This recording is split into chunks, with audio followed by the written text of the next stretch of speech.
आज उत्तम दास नाम का बच्चा मालिक की किताब की पुस्तक सेवा करने के लिए निकला हुआ था।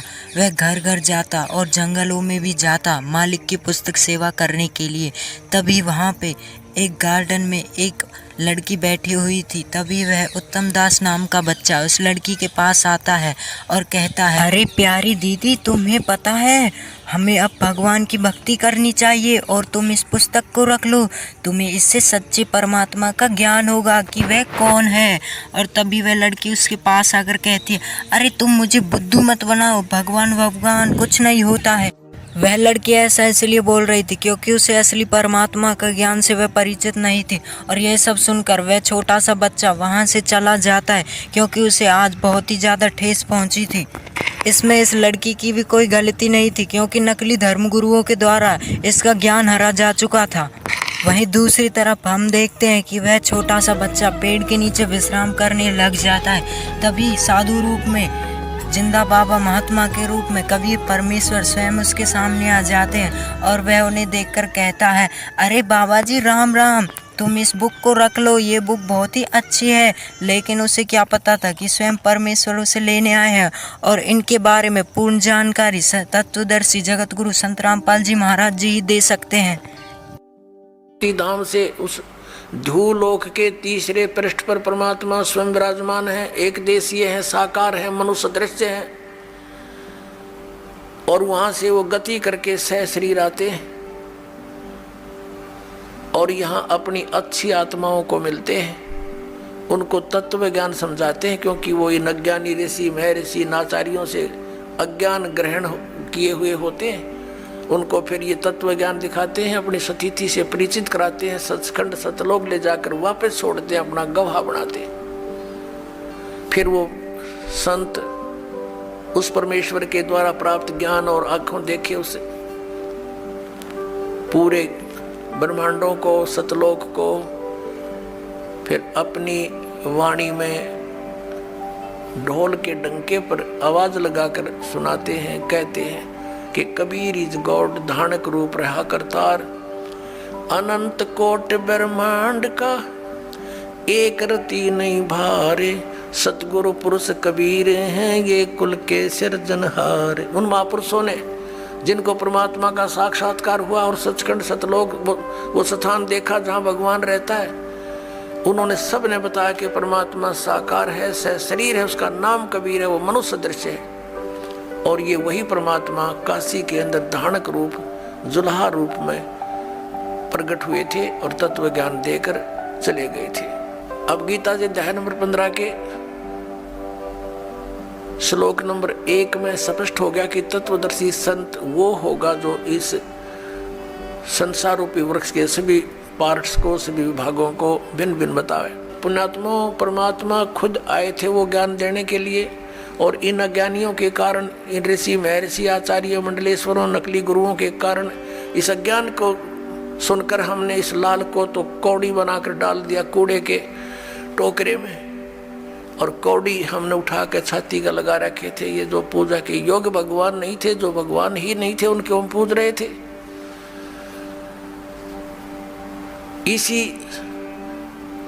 15वें अध्याय के 1 से लेकर 4 का निष्कर्ष है कि अक्षर पुरुष एक पेड़ है, निरंजन वा की डार, तीनों देवा रजगुण ब्रह्मा सतगुण विष्णु तम गुण शिव जी ये शाखा है। और पात रूप संसार हम नीचे हैं, हम पात रूप में। और परमात्मा मूल कौन है? वो परमाक्षर ब्रह्म है। उसको परमाक्षर पुरुष कहो, चाहे परमाक्षर ब्रह्म कहो, चाहे उसे परमेश्वर कहो, परमेश्वर।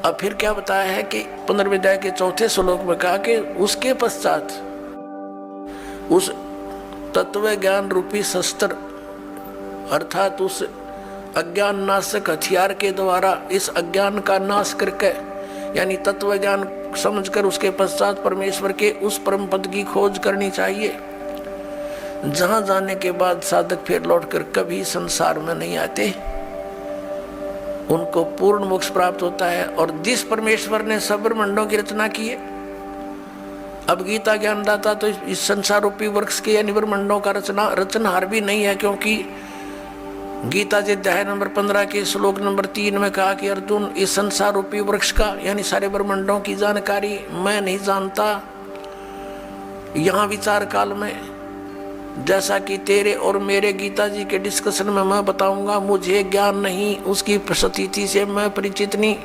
इसकी अच्छी तरह मुझे स्थिति का ज्ञान नहीं है। तो इसे सिद्ध हो गया कि ये सृजनहार नहीं है गीता ज्ञानदाता, और जो सृजनहार है वो कबीर देव है, परम अक्षर ब्रह्म है। उसने अपने द्वारा रची हुई सृष्टि को स्वयं आकर के बताया है। क्या बताया है कि अक्षर पुरुष एक पेड़ है, निरंजन वाक की डार, और तीनों देवा शाखा है, ये पात रूप संसार। अब उस मूल को छोड़ के बाकी सब डिस्कस कर दिया भगवान ने, और उसके लिए इस दास को भेज दिया कि मूल कौन है। बता तो पहले भी गए थे कि हम ही अलखला हैं, कुतुब गोस और पीर, और कह कबीर खालिक धनी हमारा नाम कबीर। हम सारी सृष्टि के रचनहार हैं और मैं खुद परमात्मा हूँ, लेकिन हमने इन अज्ञानियों के विधान अनुसार उस भगवान को नहीं पहचाना कि कबीर इज गॉड, और इनफैक्ट कबीर इज गॉड। अब सब प्रमाणित आपके सामने होंगे, वास्तव में कबीर भगवान है। तो पुणात्मा हमने भगवान चाहिए, और सदग्रंथों में प्रमाणित वही भगवान जो हमारे सदग्रंथ वेद और गीता जो बताती है, उसमें जो प्रमाण है वही गॉड। उसके लक्षण मिलते हैं वो भगवान, वो गॉड, और उससे लक्षण नहीं मिलते तो गॉड नहीं है। तो फिर हमने उसकी आवश्यकता क्या है? तो गीता जी अध्याय नंबर 15 के श्लोक नंबर 16 और 17 में 3 पुरुष बताए, एक सरपुरुष, दूसरा अक्षर पुरुष, और तीसरा परम अक्षर पुरुष। अब गीता जी अध्याय नंबर 8 के श्लोक नंबर 1 में अर्जुन ने पूछा कि भगवान, गीता ज्ञानदाता से पूछा कि आपने 7वें अध्याय के 29वें श्लोक में जिस तत्ब्रह्म के विषय में कहा है कि उस जो व्यक्ति जरा और मरण से छूटने के लिए ही प्रयत्नशील है, जरा माने वृद्धावस्था, बुढ़ापे का संकट, और मरण माने मृत्यु, इन दोनों से जो छूटने के लिए ही प्रयत्न कर रहे हैं, अन्य कोई डिमांड संसार के नहीं कर रहे हैं, तो वो उस तत्ब्रह्म से परिचित हैं, और सारे दातव्य ज्ञान से और सभी कर्मों से वो परिचित हो चुके हैं। तो अर्जुन ने पूछा 8वें अध्याय के प्रथम मंत्र में कि किम तत्ब्रह्म, किम अध्यात्म, किम कर्म पुरुषोत्तम, क्योंकि वो तो पुरुषोत्तम मान रहा था उसने श्री कृष्ण को। कौन? अर्जुन।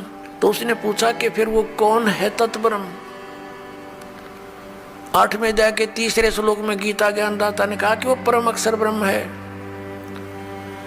अब उसे परम अक्षर ब्रह्म कहो, परम अक्षर पुरुष कहो, एक ही बात है।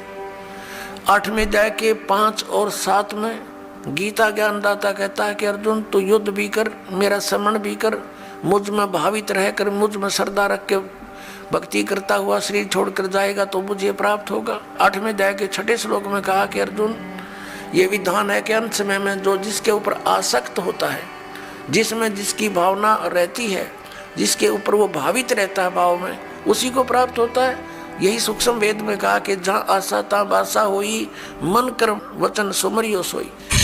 ये परमात्मा वहाँ रहते हैं जहाँ पे हम सब रहा करते थे, और हम अपनी गलती के कारण इस गंदे लोक में आ फंसे हैं, लेकिन हमें फिर से वहाँ पे जाना है सतगुरु की भक्ति करने के पश्चात, जिसे वर्तमान में तत्वदर्शी संत रामपाल जी महाराज जी ही बता रहे हैं। वो परम पिता परमेश्वर पूर्ण ब्रह्म कबीर साहिब पृथ्वी लोक पर कई लीलाएं कर चुके हैं, जिससे कि हम मानव समाज को पता लगे कि वही पूर्ण परमात्मा है, और हमें उन्हीं की भक्ति करनी चाहिए ताकि हम मोक्ष को प्राप्त कर सकें और दोबारा इस गंदे लोक में ना आए। ये परमात्मा सतलोक में रहा करते हैं और हम भी वहाँ ही रहा करते थे, और हमें वहीं पर जाना है। वो हमारे पिता परमेश्वर कबीर जी आज भी वहाँ पर हमारी प्रतीक्षा कर रहे हैं। राम नाम कड़वा लागे, मीठे लागे दाम, दुविधा में दोनों गए, माया मिली ना राम। सत्संग न सुनने वाले मानव को परमात्मा के विधान का ज्ञान नहीं होता, जिस कारण से उसको परमात्मा के विषय में चर्चा भी अच्छी नहीं लगती, और धन संग्रह करना अच्छा लगता है, जिस कारण से उसको दोनों से हाथ धोने पड़ते हैं। यानी उसे न तो परमात्मा मिलता है और मृत्यु के पश्चात धन भी यहीं रह गया, उसके दोनों ही हाथ से निकल गए।